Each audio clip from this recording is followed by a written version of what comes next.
السلام علیکم ورحمۃ اللہ وبرکاتہ۔ ناظرین، اب میں آپ کے سامنے اپنا درس پیش کر رہی ہوں جو ہدایت، حقانیت اور حقائق پر مبنی ہے۔ توجہ فرمائیں اور غور سے سنیں۔ یہ قرآن پاک کی سورۃ نساء، اس کی آیت نمبر 22 اور اس کا عنوان دیا ہے ماؤں کا احترام۔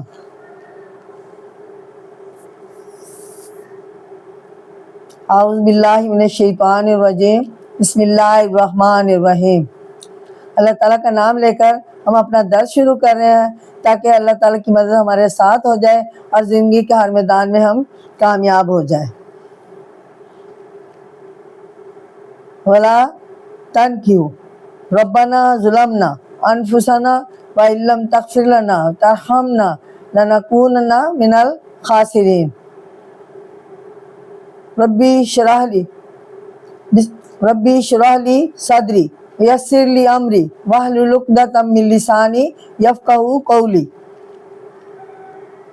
ولا تنکحوا ما نکح آباؤکم من النساء الا ما قد سلف، اور ان عورتوں کو نکاح میں نہ لاؤ جنہیں تمہارے باپ نکاح میں لائے، الا ما قد سلف، مگر جو پہلے ہو چکا، یہ بے حیائی ہے، اور انہو کانا، مگر کانا فاحشۃ ومقتا وساء سبیلا، اور غضب کا کام ہے اور برا چلن ہے۔ تو ناظرین، اب میں ان آیات کی تفسیر آپ کے سامنے پیش کروں گی، غور سے سنیے۔ جاہلیت کے زمانے میں لوگ اپنی سوتیلی ماں سے نکاح کر لیا کرتے تھے۔ یہاں اس بات کی ممانعت کی گئی ہے کہ جن عورتوں سے تمہارے باپ نے نکاح کیا، اس سے نکاح جائز نہیں۔ یہ بے حیائی اور اللہ کے غضب اور نفرت کرنے کی بات ہے اور بہت برا طریقہ ہے۔ اس میں شک نہیں کہ جاہلیت کے زمانے میں بھی بہت سمجھدار لوگ اسے برا سمجھتے تھے۔ اللہ تعالیٰ فرماتے ہیں کہ اس قسم کے جو کام پہلے ہو چکے ہیں ان پر تم سے کوئی مواخذہ نہیں ہوگا، آئندہ ایسے نکاحوں سے باز رہو۔ تو سامعین، پہلے نہ تھا لوگوں میں اور وہ اس قسم کے کام کر لیا کرتے تھے، لیکن اب چونکہ قرآن پاک کے ترجمے اور تفسیر سے اور نبیوں کے فرمان سے ہمیں شعور آ گیا ہے، ہمیں پتہ چل گیا ہے کہ یہ اللہ تعالیٰ کے نظر میں گناہ ہے اور ناجائز ہے، تو اس سے پرہیز کرنا ہمارے لیے ضروری ہے۔ اس نکاح کی ممانعت کے لیے قرآن جی نے 3 لفظ استعمال کیے ہیں اور تینوں سے الگ الگ اشارے ہیں۔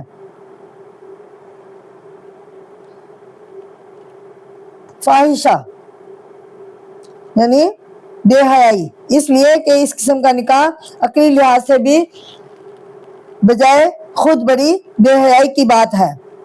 مقتا، غضب، غصے اور غضب کے علاوہ یہ لفظ ہر ایسی بری چیز کے لیے استعمال ہوتا ہے جسے دیکھ کر طبیعت میں گھن پیدا ہوا اور پیدا ہوتا ہے۔ چنانچہ صحیح مذاق آدمیوں کے لیے یہ بڑی گندی چیز ہے۔ ساء سبیلا، برا چلن۔ ساء، برا، ان معنوں میں لفظ سود بھی استعمال ہوتا ہے۔ سبیلا، چلن، لفظی معنی راستے کے ہیں، اسی مناسبت سے یہاں چال چلن کے معنوں میں یہ لفظ استعمال ہوا ہے۔ تو ناظرین، اب میں آپ کے سامنے جو ہے قرآن پاک کی آیت، قرآن پاک کی سورۃ نساء اور اس کی آیت 22، سابقہ بھی اسی آیت کا ترجمہ اور تفسیر بیان کیا گیا، اب آگے بھی اسی آیت کا کچھ حصہ ہے جو میں آپ کے سامنے پیش کروں گی۔ یعنی محرم عورتیں، حرمت، اس کا علیکم امہاتکم، حرام ہوئی تم پر تمہاری مائیں، و بناتکم، اور تمہاری بیٹیاں، و اخواتکم، اور بہنیں، و اماتکم، اور پھر پھپھیاں، و خالاتکم، اور خالائیں، و بنات بھائی کی بیٹیاں یعنی و بنات الاخی بھائی کی بیٹیاں، و بنات الاختی بھتیجیاں، اور بہن کی بیٹیاں بھانجیاں، و امہاتکم اللاتی ارضعنکم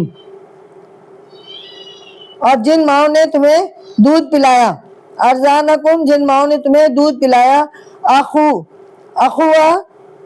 اخواتکم من رضاع علیہ اور دودھ شریک بہنیں۔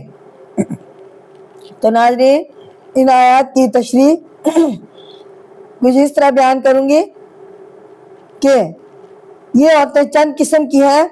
اول وہ جو نسبتی تعلق کی وجہ سے حرام ہے، اور یہ 7 ہیں ان کی تعداد، یعنی نمبر 1 ماں، نمبر 2 بیٹی، نمبر 3 بہن، نمبر 4 پھوپھی،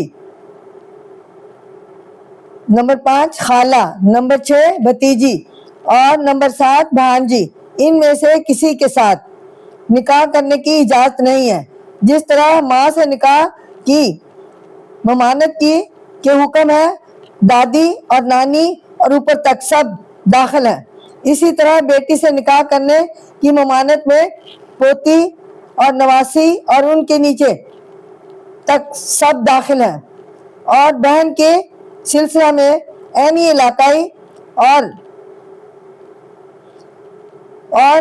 اخوانی سب داخل ہیں، اور پھوپھی، باپ، دادا اور اوپر تک کی پشتوں کی بہنیں سگی ہوں گی یا ستیلی سب آ گئیں، اور خالہ بھی ماں اور نانی اور نانی کی نانی، یہ اور سب کی تینوں قسم کی بہنیں داخل ہیں، اور بھتیجی میں تینوں قسم کی بھائیوں کی اولاد اور اولاد کی اولاد سب داخل ہیں۔ تو ناظرین یہ رشتے ہیں، اور بھانجی میں تینوں قسم کی بہنوں کی اولاد اور اولاد در اولاد سب داخل ہیں۔ تو ناظرین ان سے پرہیز کیا گیا ہے، اللہ تعالیٰ کے حکم کے مطابق ان سے اوائڈ کریں یا ان سے گریز کریں۔ نسبتی محرکات کے علاوہ رضاعی محرمات بھی ہیں، یہ 2 ہیں، ماں اور بہن، اور 7 رشتے جو نسبت میں بیان ہوئے ہیں وضاحت میں بھی حرام ہے، یعنی رضاعت میں بھی حرام ہے، یعنی رضائی بیٹی، پھوپھی، خالہ، بھتیجی اور بھانجا بھی حرام ہے، یعنی بھانجی یہ تفصیلات اور اس سلسلے کے دوسرے احکام احادیث میں تفصیل کے ساتھ موجود ہے۔ محرم قابل حرمت ان عورتوں کو کہا جاتا ہے جن سے نکاح جائز نہ ہو۔ اسی مادہ کے دوسرے لفظ حرمت اور احترام وغیرہ ہے۔ تو ناظرین اب میں آپ کے سامنے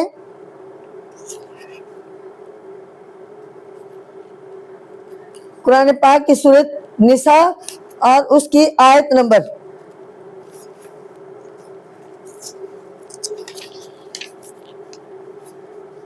24 جس کا ترجمہ بھی تفسیر بیان کروں گی، توجہ سے سنیے۔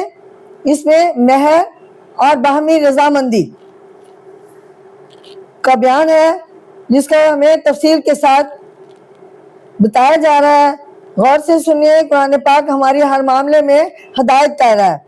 تو فَمَسْتَمْتَعْتُمْ بِهِ مِنْهُنَّ فَآتُوهُنَّ پھر ان عورتوں میں سے جسے تم کام میں لائے تو انہیں فَآتُوهُنَّ أُجُورَهُنَّ فَرِيضَةً تو انہیں ان کے حق جو مقرر ہوئے ادا کرو۔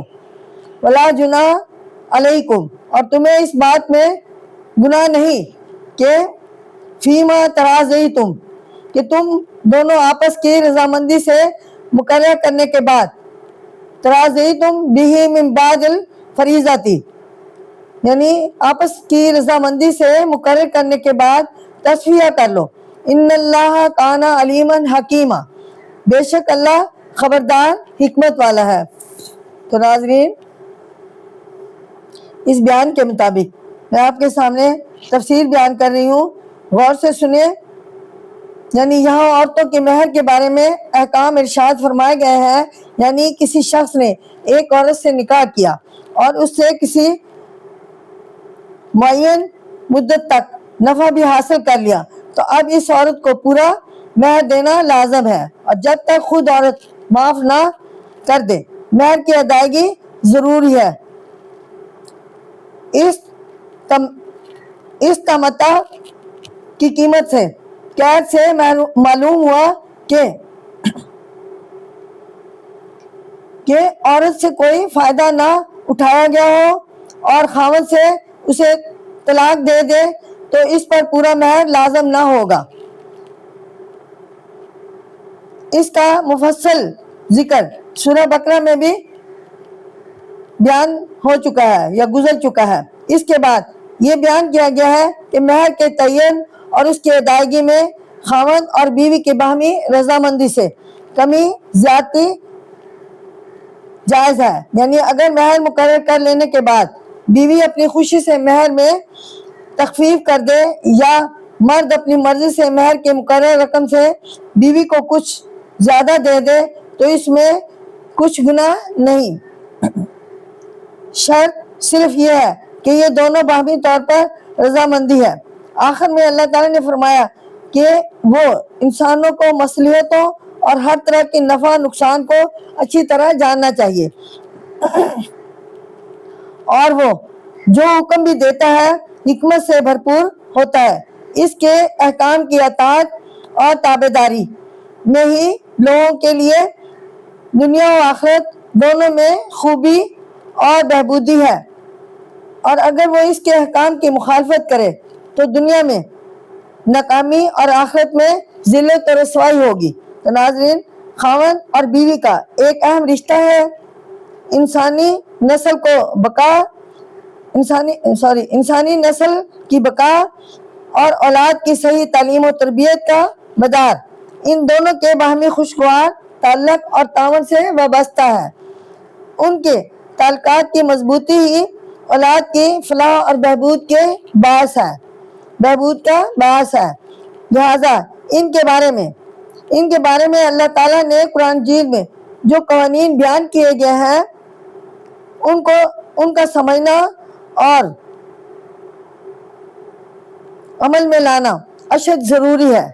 اس آیت سے معلوم ہوا کہ نکاح کے لیے مہر کا تعین لازمی چیز ہے اور اس کی ادائیگی مرد پر لازم اور واجب ہے۔ تو ناظرین، اب میں آپ کے سامنے قرآن پاک کی سورۃ نساء، یہ قرآن پاک کی 4تھی سورت ہے اور اس کی آیت نمبر، یہ 24ویں آیت کا ہی بقیہ حصہ ہے، لونڈیوں سے نکاح کرنا۔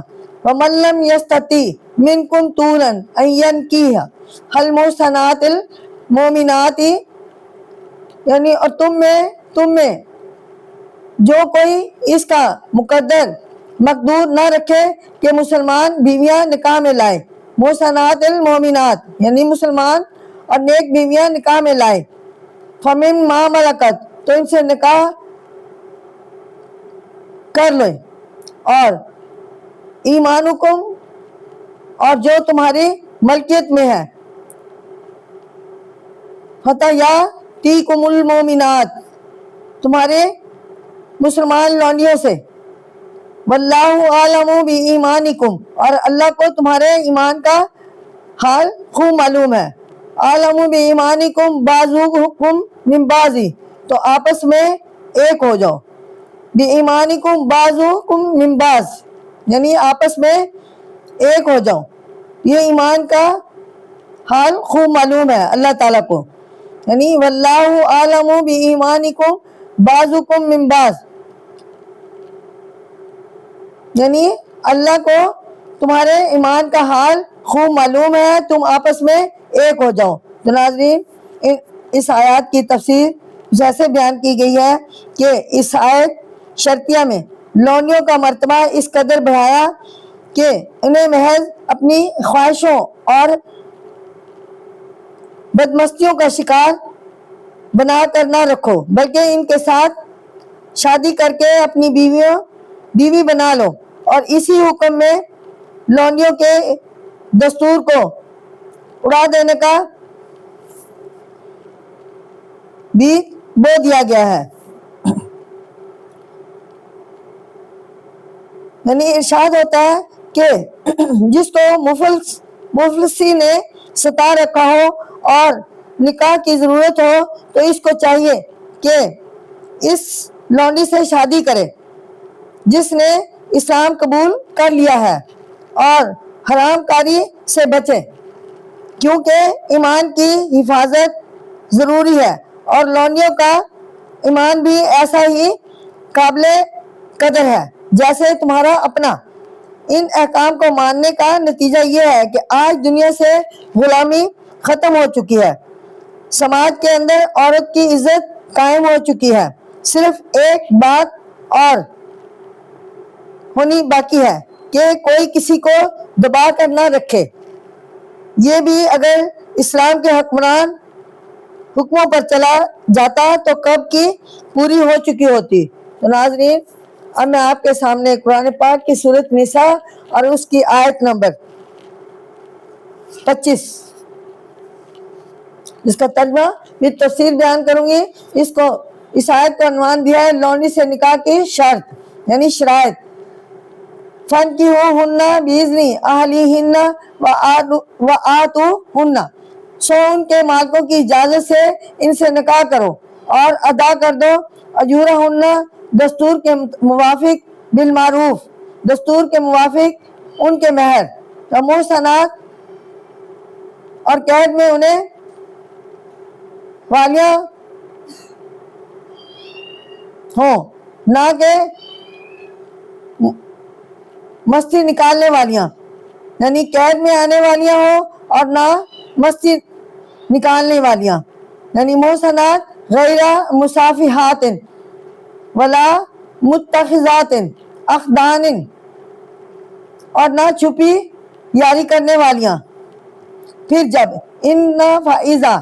انی فائزہ احسن فإن آتینا بفاحشات فعلیہن، پھر جب وہ نکاح کی قید میں آ جائیں یا آ چکی ہوں تو بفاحشات، تو اگر بے حیائی کا کام کریں، یعنی فعلیہن، تو ان پر نصف ما علی المحسنات، بیویوں کی سزا سے، من العذاب، آدھی سزا ہے، ذالک لمن خشی العنۃ، اور اس واسطے کہ جو تم میں سے تکلیف میں پڑنے سے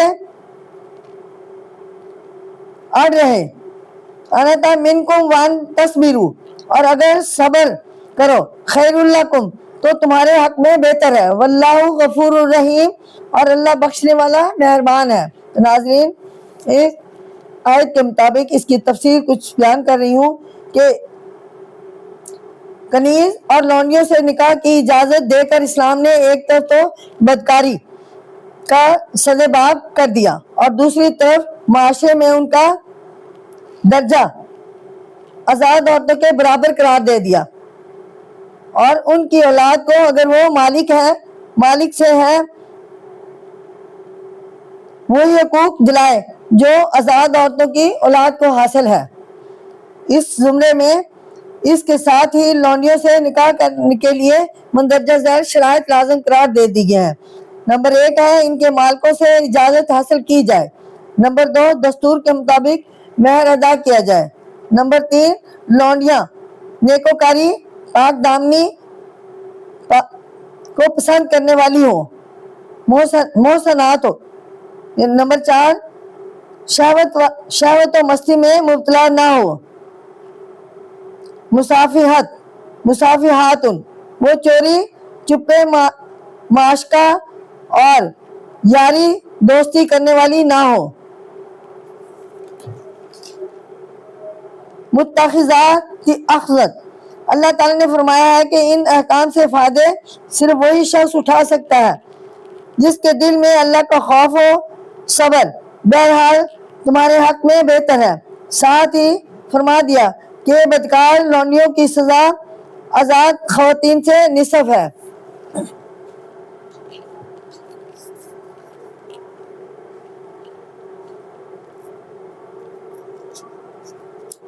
تو ناظرین اب میں آپ کے سامنے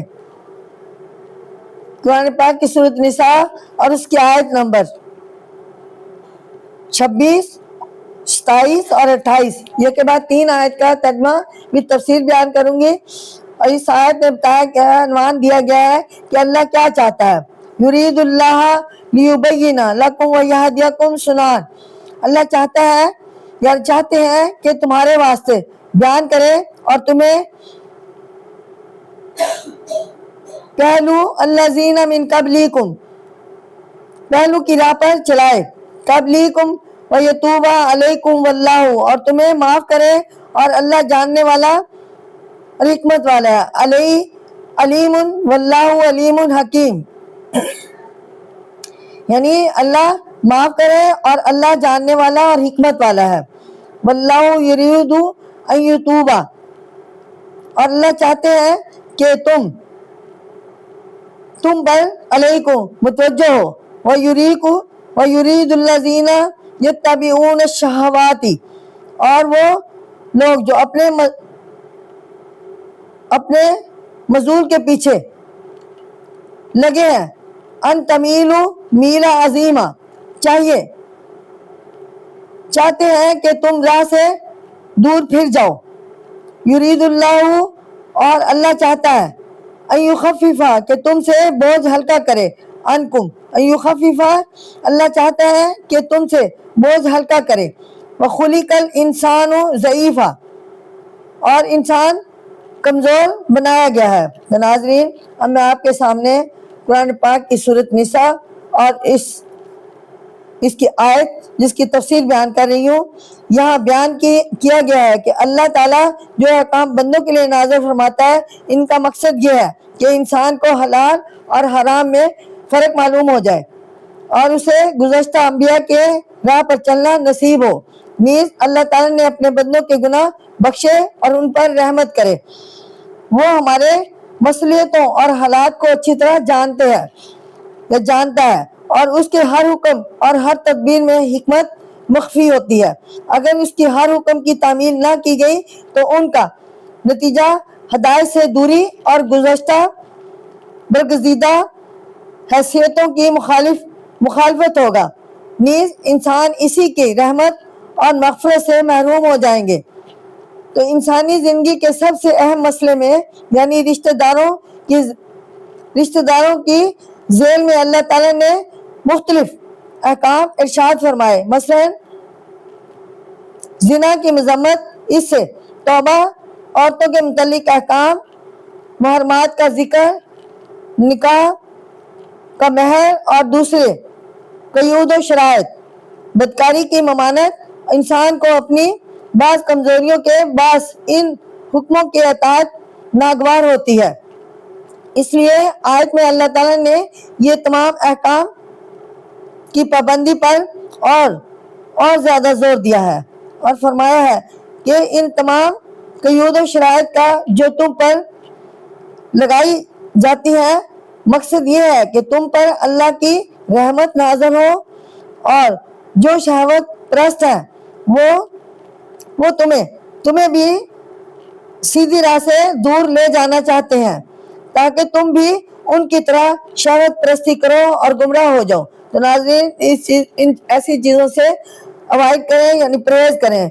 اللہ تعالیٰ کو انسان کی کمزوریوں کا علم ہے اور وہ جانتا ہے کہ وہ اپنی شہوت اور مرغوبات سے کہاں تک صبر کر سکتا ہے، اسی لیے اس نے ہر حکم میں تخفیف کا لحاظ رکھا ہے۔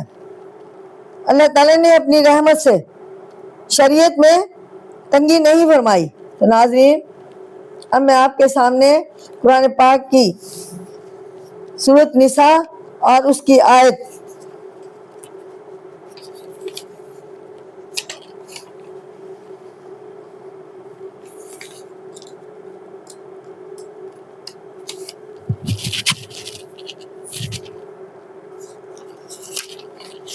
اس کی آیت نمبر 30 جس کا ترجمہ بھی تفسیر بیان کر رہی ہوں، یعنی مسلمان کی جان اور مال۔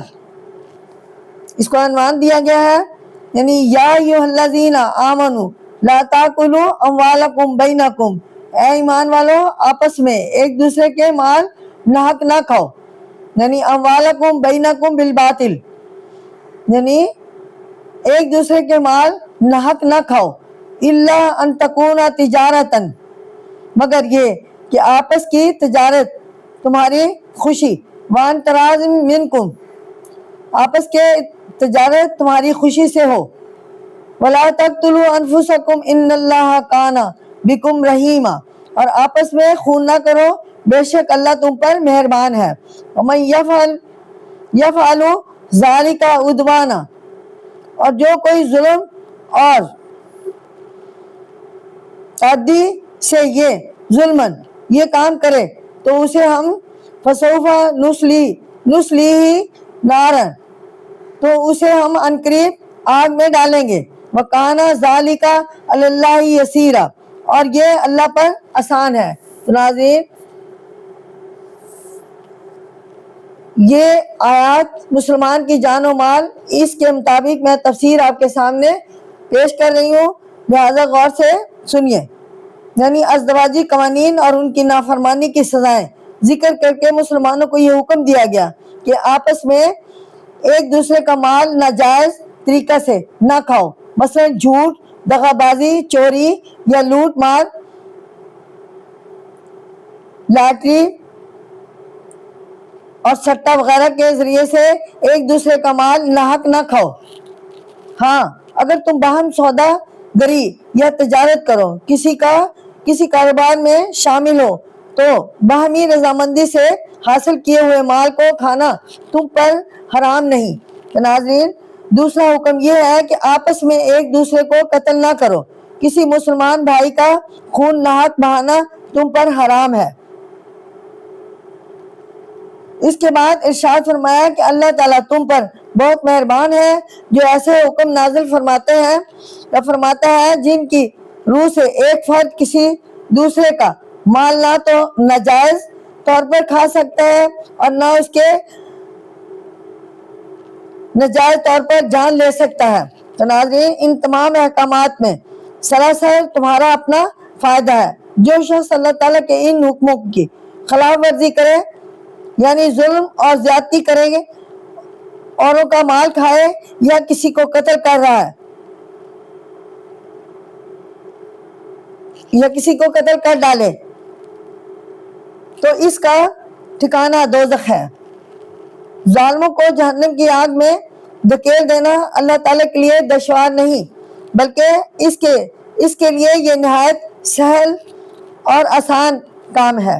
اس لیے اب تمہیں یہ خیال کر کے کسی پر ظلم کرنے سے باز رہنا چاہیے کہ تم مسلمان ہیں، کہ ہم سب مسلمان ہیں، اگر ظلم کریں گے تو دوزخ میں جائیں گے۔ ہر ایک کی جان کا خیال رکھنا ہمارے لیے لازم ملزوم ہے، ضروری ہے۔ ساتھ ہی اس بات پر بھی نظر رکھنی چاہیے کہ اللہ تعالیٰ تمام مخلوقات کا مالک ہے، اسے عدل و انصاف کرنے اور سزا دینے سے کوئی طاقت نہیں روک سکتی، اور نہ ہی وہ عدل و انصاف کا خون کر کے کسی کی بے جا رعایت کے یا کسی کے ساتھ ناروا زیادتی کر سکتا ہے۔ تو ناظرین اب میرا درس کمپلیٹ ہوا، میں آپ سے اجازت چاہتی ہوں۔ اللہ تعالیٰ مجھے آپ کو سمجھانے اور آپ کو سمجھنے کی توفیق عطا فرمائے، مجھے آپ کو ہدایت دینے اور آپ کو ہدایت حاصل کرنے کی توفیق عطا فرمائے، آمین ثم آمین۔ السلام علیکم ورحمۃ اللہ وبرکاتہ۔